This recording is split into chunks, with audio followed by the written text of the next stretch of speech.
4장 4절에서 7절입니다. 빌립보서 4장 4절에서 7절 말씀 우리 한 절씩 교독하겠습니다. 주 안에서 항상 기뻐하라. 내가 다시 말하노니 기뻐하라. 너희 관용을 모든 사람에게 알게 하라. 주께서 가까우시니라. 아무것도 염려하지 말고 다 모든 일에 기도와 간구로 너희 구할 것을 감사함으로 하나님께 아뢰라. 그리하면 모든 지각에 뛰어난 하나님의 평강이 그리스도 예수 안에서 너희 마음과 생각을 지키시리라. 아멘. 오늘 또 성경은 해석하고 적용하는 것을 기억하시면서 본문을 바르게 해석하고, 이해되지 않는 것들은 이렇게 이해하고 넘어가셔야 돼요. 성경 읽으실 때 잘 모르는 내용을 대충 넘어가시면 제대로 그 단락 전체를 이해할 수 없게 돼요. 그래서 모르는 것들 이렇게 질문하고 또 기도하면서 성령님께서 가르쳐 주시기도 하고 책을 읽으시기도 하고 그렇게 해서 바르게 해석하고 또 반드시 우리에게 적용하면서 순종해야 돼요. 말씀의 지식은 실천되지 않으면 오히려 해로워요. 에이, 목사님 뭐 해롭기까지 하겠어요? 아니에요. 말씀 지식은 순종으로 실천하지 않으면 반드시 해로워요. 네. 왜냐하면 그 지식을 가지고 자기는 실천하지 않으면서 지식은 머릿속에 있으니까 다른 사람들을 판단하고 정죄하고 비판하거든요. 그래서 오히려 더 해롭다는 거예요. 하나님의 말씀은 하나님께서 우리에게 깨우쳐 주시는 대로 적용해서 순종해야 될 말씀이라는 것을 항상 기억하면서 오늘 본문 제가 다시 읽겠습니다. 주 안에서 항상 기뻐하라. 내가 다시 말하노니 기뻐하라. 너희 관용을 모든 사람에게 알게 하라. 주께서 가까우시니라. 아무것도 염려하지 말고 다만 모든 일에 기도와 간구로 너희 구할 것을 감사함으로 하나님께 아뢰라. 그리하면 모든 지각에 뛰어난 하나님의 평강이 그리스도 예수 안에서 너희 마음과 생각을 지키시리라. 아멘. 이 말씀 저는 4, 5, 6절 볼 때마다 이게 가능한가? 그래서 오늘 설교 제목이 가능한가예요. 가능한가? 왜냐하면 주 안에서 항상 기뻐하래요. 어떻게 항상 기뻐할 수 있어요? 살다 보면 뭐 기뻐하죠. 그런데 어떻게 항상 기뻐할 수 있어요? 이게 가능해요?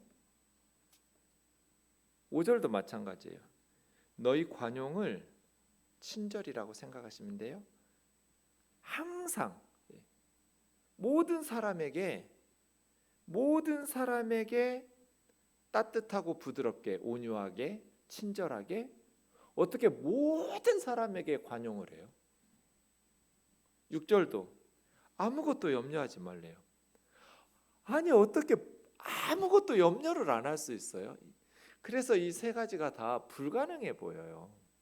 그렇지 않나요? 항상 기뻐하고 모든 사람에게 친절하고 아무것도 염려 안 하고 이게 어떻게 가능해요? 여러분 가능해요? 그런데 왜 하나님께서는 바울을 통해서 우리에게 이런 명령을 하실까? 이게 다 명령형이거든요. 여기에는 4개의 명령형이 있는데요. 항상 기뻐하라. 너희 관용을 모든 사람에게 알게 하라. 아무것도 염려하지 마라. 너희 구할 것을 감사함으로 하나님께 아뢰라. 4개가 다 명령형이에요. 항상 기뻐하라. 하나님께서 우리에게 명령하시는. 그런데 바울은 있잖아요. 제가 바울 서신을 볼 때마다 진짜 감탄하는 게 바울은 그냥 논문 쓰고 이론과 교리를 쓰는 사람이 아니라는 거예요. 실질적으로 가능한 현실의 선교사고 목회자였어요. 그러니까 이러한 내용을 뭐 연구실에서 이론을 다루면서 논문 쓰는 편지가 아니고 실제로 자기가 겪었고 목회 현장, 선교 현장에서 가능한 것들을 편지로 써서 서신으로 보낸다. 이런 것들을 생각해 보면 그냥 항상 기뻐하라 하면 이건 하나만 한 소리예요. 불가능해요. 어떻게 사람이 항상 기뻐할 수 있어요? 모든 사람에게 친절하고 따뜻하고 부드럽게 온유하라. 이거 불가능해요. 하나만 한 소리예요. 아무것도 염려하지 마라.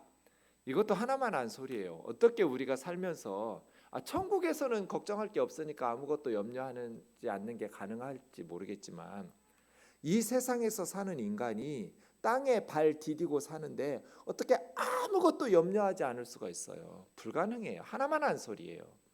그런데 바울은 그것이 가능하다고 가르치고 또 바울을 통해서 하나님께서 우리에게 명령하시는 것이 가능하기 때문에 명령하시죠. 되지도 않는 것들을 우리에게 명령하시고 왜 말씀대로 못 살았어? 그러니까 너는 지옥에 나가. 이런 하나님 아니시잖아요.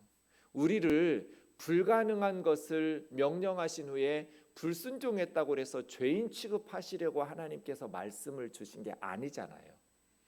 그래서요, 말씀을 주실 때는 가능하다는 거예요. 어떻게? 우리가 그렇게 봐야 되는 것이죠. 4, 5, 6절 다시 보세요. 항상 기뻐하라가 아니죠. 다음 페이지 넘겨보시면 주 안에서가 있잖아요. 주 안에서. 이게 항상 기뻐하는 비결이에요. 그러니까 바울이 이론가가 아니라 현실 목회자요 선교사다. 현장 필드 사역자다. 목회 현장 선교 현장에서 주시는 메시지였다라는 것이 그런 경험을 가지고 있는 바울에게 그러니까 이것을 바울은 수도 없이 바울 서신에서 이야기하는데 주 안에서 항상 기뻐하라는 말을 그렇게 가르쳐 왔던 거잖아요. 그냥 뭐 선교지에서 평소에 가르치지도 않고 자기가 모범으로 보여주지도 않았던 것들을 그냥 로마 감옥에서 이론적으로 터득해서 쓴 게 아니잖아요. 늘 바울은 선교 현장에서 필드 사역자로서 이러한 사역들을 가르쳤고 실천했고 순종했고 가능하도록 훈육하고 양육한 것이죠. 그래서예요. 항상 기뻐하는 건 불가능하지만 주 안에서 항상 기뻐하는 건 가능한 거예요. 그러니까 오직 주 안에서만 우리의 슬픔과 염려와 근심은 극복할 수 있어요. 주 안에서 슬픔과 죄를 극복할 수 있다. 그렇게 가르친 거잖아요, 바울은.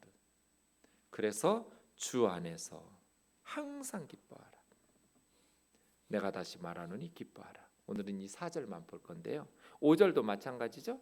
너희 관용을 모든 사람에게 어떻게 모든 사람에게 따뜻하고 부드럽게 어떻게 모든 사람에게 친절하게 대할 수 있어요? 관용을 베풀 수 있어요? 주께서 가까우시니라. 주님이 이건 시간적으로 공간적으로 둘 다예요. 나중에 이제 설명드리겠지만 다음에 주님이 우리에게 가까이 해주시면 세상 끝날까지 너희와 항상 함께 있겠다고 그랬잖아요. 우리 주님이 가까이 계시고 주님이 함께 계시면 원수까지 사랑할 수 있고 관용을 베풀 수 있는 거죠.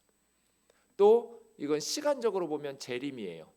주님 언제 오실지 알 수 없지만 주님의 재림이 가까웠다고 생각하면 그래서 시간적으로 공간적으로 주님이 가까이 계시면 우리의 마음속에 주님이 가까이 오신다. 내가 언제 주님 앞에 갈지 모른다. 주님 앞에 갈 날이 가까웠다라고 생각하면 뭐 그렇게 원수지고 싸우고 욕하고 그러겠어요?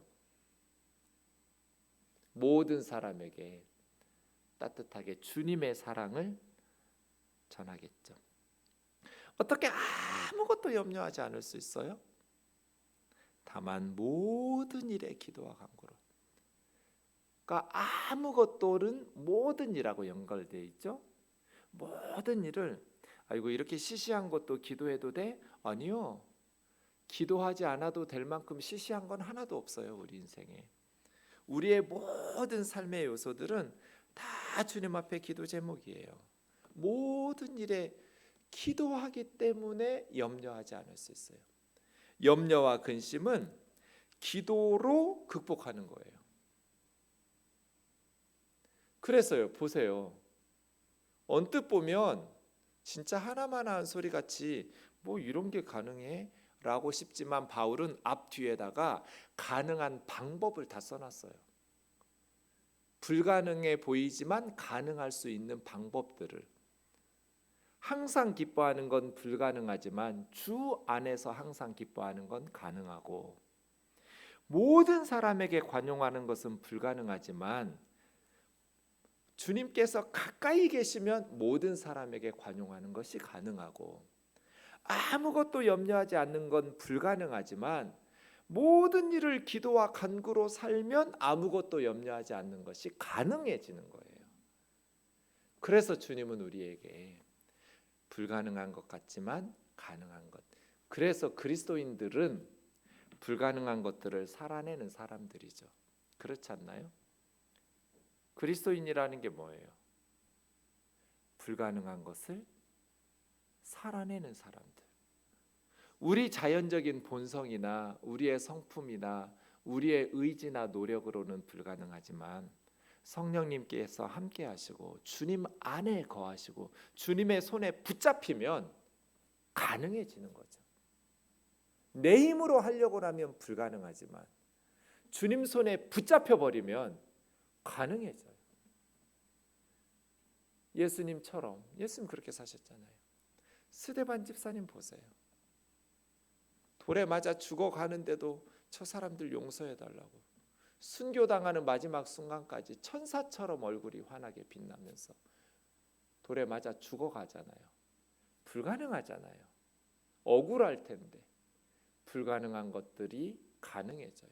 주님의 손에 붙들리고 주님이 붙잡게 되면 말이죠. 그리고 지금 바울이 그렇게 살고 있잖아요. 빌립보 교회 성도들은 그들의 눈앞에 지금 복음서 성경이 보이고 있잖아요. 빌립보 성도들의 눈에 성경이 걸어다니고 있어요. 그 바울이에요. 성경을 그냥 글로만 쓴 게 아니라 바울은 성도들의 눈앞에 성경을 눈으로 보여주고 있어요. 그래서 오늘 4절, 주 안에서 항상 기뻐하라. 내가 다시 말하노니 기뻐하라. 이 기뻐하라는 게 말씀드린 것처럼 명령형인데 2인칭 복수 현재 명령형이에요. 너희들은 기뻐하라. 계속해서. 어쩌다 한번 이게 아니에요. 기뻐하라는 거예요. 3장 1절에서도 그랬죠. 나의 형제들아 주 안에서 기뻐하라. 그래서 빌립보서를 특별히 기쁨의 서신이라고 별명을 붙이는 거죠. 기뻐하라는 계명이 많은 거예요. 근데 보세요. 바울의 상황과 빌립보 교회의 상황이 지금 기뻐할 상황이 아니에요. 이 편지를 쓰고 있는 바울의 상황도 기뻐할 수 있는 상황하고는 거리가 멀고요. 빌립보 교회 이 편지를 받고 있는 빌립보 교회 성도들의 상황도 기뻐할 수 있는 상황하고는 거리가 멀어요. 바울의 상황이 어땠어요? 우리가 1장 12절 13절, 형제들아 내가 당한 일이 도리어 복음 전파의 진전이 된 줄을. 바울이 무슨 일을 당하고 있어요? 나의 매임이, 바울은 지금 로마 감옥에서 죄수로 감옥에 갇혀 있어요. 로마 제국의 재판은 뭐 재판 내려서 10년, 5년 사형 이런 게 없어요. 그냥 감옥에 있다가 오늘이라도 당장 불러내서 사형하면 집행되는 거예요.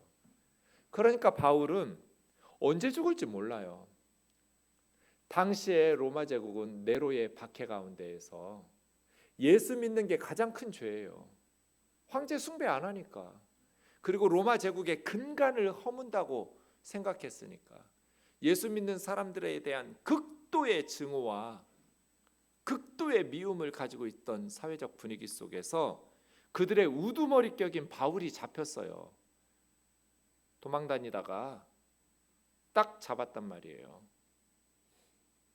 그러면 바울은 언제 죽을지 모르는, 사형이 집행될 수도 있는, 언제 불려가서 사형이 집행될지도 모르는 죄수예요. 지금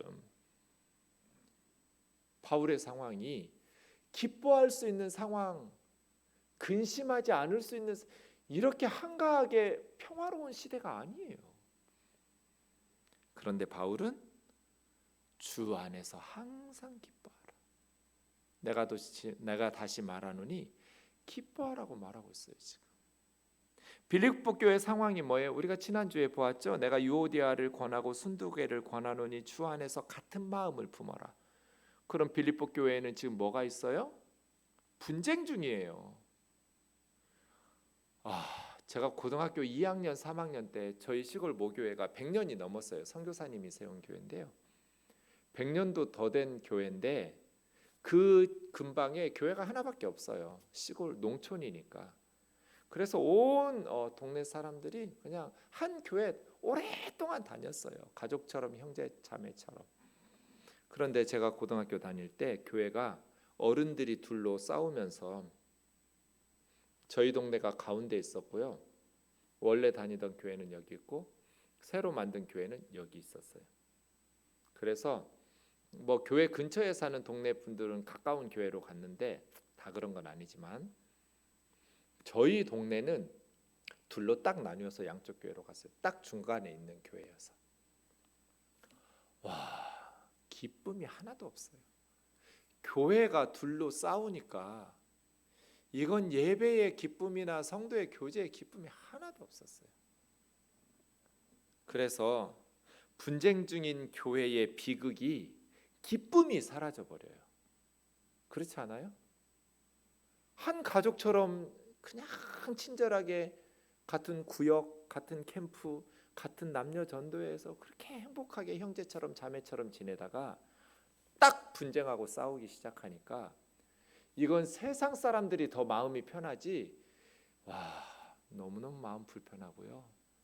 예배에 나가도 기쁨이 하나도 없고요. 그냥 불안하고요. 정말 짜증나고요. 교회가 기쁨이 사라져버리는 것이 분쟁을 겪는 교회의 비극이더라고요. 빌립보 교회 지금 그런 상황이에요. 유오디아와 순두개를 중심으로 분쟁 중인 교회예요. 그래서 2장 1절에서 4절에서도 바울이 그랬잖아요. 마음을 같이하여 같은 사랑을 가지고 뜻을 합하여 한 마음을 품어. 이게 뭔 말이에요? 아무 일에든지 다툼과 허영으로 하지 말고. 이게 뭔 말이에요? 지금 다투고 있는 거예요. 빌립보 교회는 한 마음이 안 돼요. 한 뜻이 안 되고 있어요. 그래서 서로 파당이 지어지고 분쟁하고 싸우고 있는 교회예요. 그렇게 싸우다 보니까 바울이 한 마음 한 뜻으로 겸손하게 그렇게 하나 되어서 나의 기쁨을 충만케 하라. 무슨 말이에요? 기쁘긴 한데 기쁨이 충만하지 못한 거잖아요. 너희 분쟁을 생각할 때는. 그죠? 그래서 바울의 상황도 빌립보 교회 상황도 기뻐할 수 없는 상황이에요. 사형이 집행될 수 있는 죄수가 분쟁 중인 교회 성도들에게 항상 기뻐하라고 말하고 있는 거예요, 지금.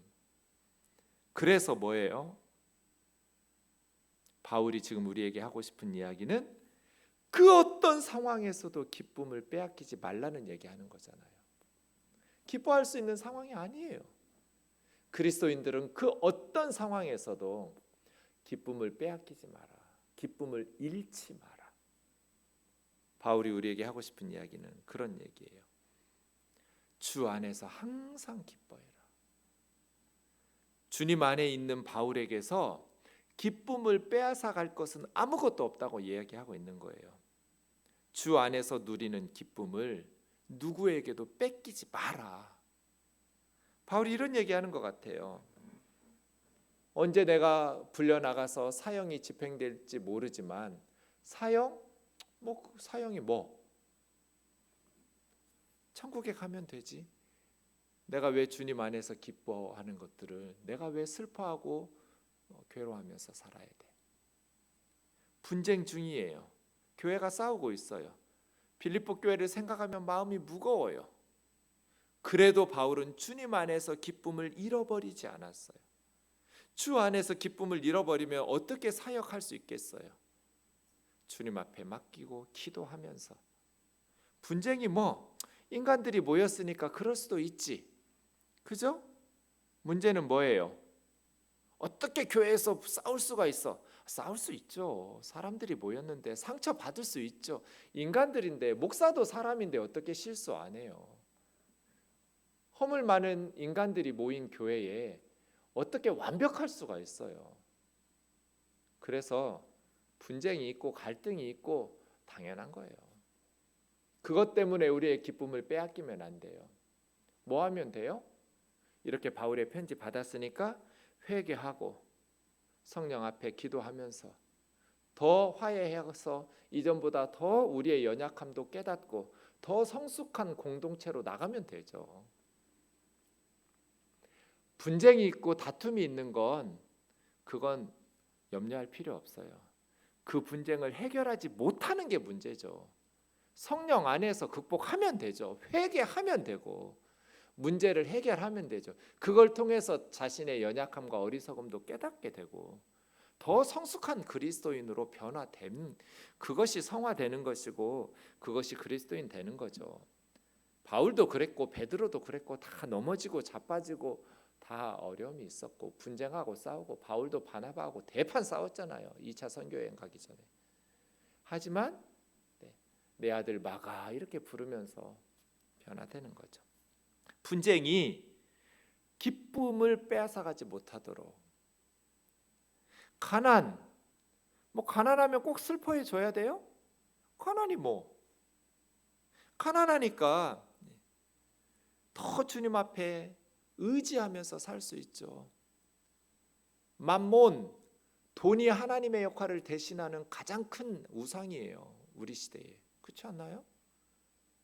그런데 가난하니까 내가 의지할 돈이 없어. 그러면 뭐예요?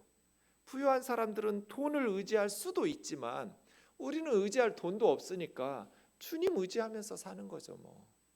주님 더 붙들고 더 가까이 하면서.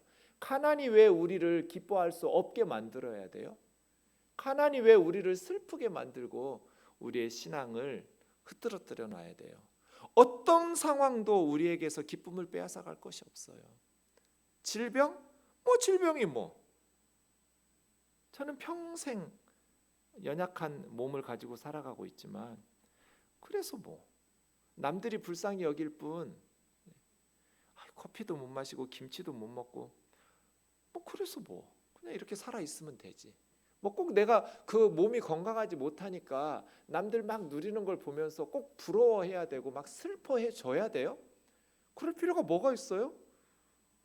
내가 아프니까 의사들이 돈도 벌고 병원도 유지되고 얼마나 좋아요.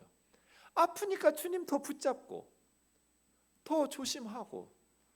도대체 우리에게서 예수님 안에 있는 기쁨을 빼앗아 가야 돼서 우리가 당연히 슬퍼해 줘야 될 일이 뭐가 있어요? 주 안에서 항상 기뻐해라. 이건 우리 마음의 자세예요. 무슨 슬퍼해 줘야 될 의무가 있는 거 아니에요. 국방의 의무는 있고 납세의 의무는 있고 이런 건 다 의무적으로 해야지만 의무적으로 우리가 불행한 일을 당했다고 해서 슬퍼할 필요는 없어요. 그런 어리석은 삶을 살 필요가 없어요. 바울이 그거 지금 보여주고 있잖아요. 언제 지금 끌려나가서 죽을지 모르는 죄수가, 사형수가 지금 박터지게 싸우고 있는 교회 성도들에게 우리 주 안에서 항상 기뻐하자. 내가 다시 말하는데 기뻐하라는 거잖아요. 어떤 상황에서도 기쁨을 뺏기지 말라는 거예요. 그래서 그리스도인들의 삶은 세상 사람들이 이해할 수 없는 삶이에요. 세상 사람들이 볼 때는 완전히 이상한, 이해가 안 되는 거예요. 왜 진짜 미친 거 아니야? 이쁘게 미치면 되잖아요. 예수님 안에서. 그죠? 우리가 왜 슬퍼해 줘야 돼요? 우리가 왜 불행해 줘야 돼요? 예수님이 있는데, 나 같은 죄인을 위해서 십자가에서 사랑한다고 외치면서 죽으신 예수 그리스도가 있는데 왜 우리가 슬퍼해야 되고 불행하게 살아줘야 되냔 말이에요. 그건 어리석은 일이죠. 그렇죠? 느헤미야 8장 10절에 보면 느헤미야가 뭐라고 그래요? 여호와로 인하여 기뻐하는 것이 너희의 힘이라고 그래요. 이 말 진짜 곱씹어야 될 말이에요. 하나님 때문에 기뻐하는 것이 성도들의 힘이에요. 돈 힘이죠. 건강도 힘이고요. 권력도 힘이에요. 그런데 우리 그리스도인들에게는 뭐가 힘이에요? 하나님 때문에 기뻐하는 게 힘이에요. 하나님 때문에 기쁘게 살 수 있는 힘, 이거 진짜 힘이에요. 여호와로 인하여 기뻐하는 것이 너희들 힘이라고. 이게 능력 아니에요? 진짜 능력 아니에요? 어떤 슬픔도 극복해낼 수 있는, 기뻐할 수 있는 능력, 세상에 이런 능력을 어디서 맛봐요? 권력자들도 돈 주고 못 사고, 부유한 재벌들도 돈 주고 살 수가 없는 힘이에요. 다 행복하게 살고 싶죠. 다 기쁘게 살고 싶죠. 그런데 그렇게 못 살잖아요. 그래서요. 지금 이 세상이 행복에 안 달랐어요. 요즘 젊은이들 이 집 저 집 별짓 다 해보잖아요. 뭐 차별금지법, 동성애 이야기하지만 이제 뭐 동성애 정도가 아니라 기술이 발전하면 오늘은 남자 했다가 다음 달에는 여자하고 그 다음에 남자하고 싶으면 또 남자하고, 요런 젊은 애들 생각은 상상을 초월하게 갈 거예요. 그런데 그게 진짜 기쁨이 있을까요? 진정한 기쁨은 예수 그리스도의 복음밖에 없어요. 예수님 외에는 이 젊은이들의 공허한 마음, 이것을 치유하고 회복시킬 수 있는 방법이 없어요. 이 땅의 모든 사람들은 돈으로도 안 되고요, 쾌락으로도 안 되고요, 그냥 그때 잠깐 마약 먹듯이 기쁨의 환각에 빠졌다가 정신 들면 더 큰 좌절과 절망과 고독과 외로움 속에 미쳐가는 거잖아요. 복음 외에는 치료약이 없어요. 이런 능력 말이에요. 여호와로 인하여 기뻐하는 것이 너희의 힘이라고. 어떤 상황에서도 세상 사람들은 슬퍼할 수밖에 없는 상황이지만 주 안에서 기뻐하면서 살아가는 저와 여러분 되기를 원합니다. 필립보서 2장 17절 18절 읽고 마칠게요. 바울이 이렇게 기뻐할 수 있었던 것, 나는 너희의 믿음의 재물과 섬김 위에 나 자신의 생명을 포도주를 붓는 전제처럼, 독주를 부어드리는 그냥 데코레이션하는 그러한 장식품처럼 내 자신과 내 생명을 드릴지라도 나는 기뻐하고 기뻐할 거라고. 그러니까 너희도 기뻐하고 나와 함께 기뻐하라고. 우리의 삶이 하나님 앞에 드려지는 재물, 별거 아니지만 우리의 하루하루가 하나님 앞에 드려지는 그러한 삶임을 인해서 기뻐하고 기뻐하는 저와 여러분 되기를 원합니다. 우리 정훈 형제가 자기가 최고의 피아니스트고 최고의 작곡가라고. 그래서 제가 너 너무 교만한 거 아니야? 제가 그랬더니 당장의 답이 뭐라고 하냐면, 목사님, 난 하나님을 위해서 반주하니까. 세상 사람들의 평가는 다를 수 있겠죠. 더 잘 친다고 하는 피아니스트를 수두룩하겠죠. 그런데 나는 하나님을 위해서 반주하니까, 하나님을 위해서 곡을 만드니까, 하나님의 영광을 위해서 사니까. 그래서 목사가 한 방 먹었잖아요. 정답! 하나님을 위한 반주자, 하나님을 위한 피아니스트, 하나님을 위해서 곡을 만들어. 그럼 세계 최고죠. 그렇지 않아요? 비록 내 삶이 세상 사람들이 평가할 때는 목회가 몇 명 안 되고 그거야 세상의 평가고요. 나는 하나님을 위해서 말씀 준비하고 하나님을 위해서 성도들을 섬기고 하나님의 말씀 가르치고 하나님을 위해서 기도하고 목회하니까 세상 사람들의 평가는 하나도 안 중요해요. 하나님을 위해서 드려지는 우리의 믿음의 재물과 섬김, 그래서 우리 교우들이 하나님 더 기뻐하시는 믿음의 재물 되도록 내 자신을 바울처럼 데코레이션 하자, 전제처럼 부어드리자. 어떻게 안 기뻐요? 기뻐하고 기뻐할 거라고. 너희도 기뻐하고 나랑 함께 기뻐하자고. 주 안에서 항상 기뻐하라. 내가 다시 말하노니 기뻐하라. 찬양하고 기도하겠습니다.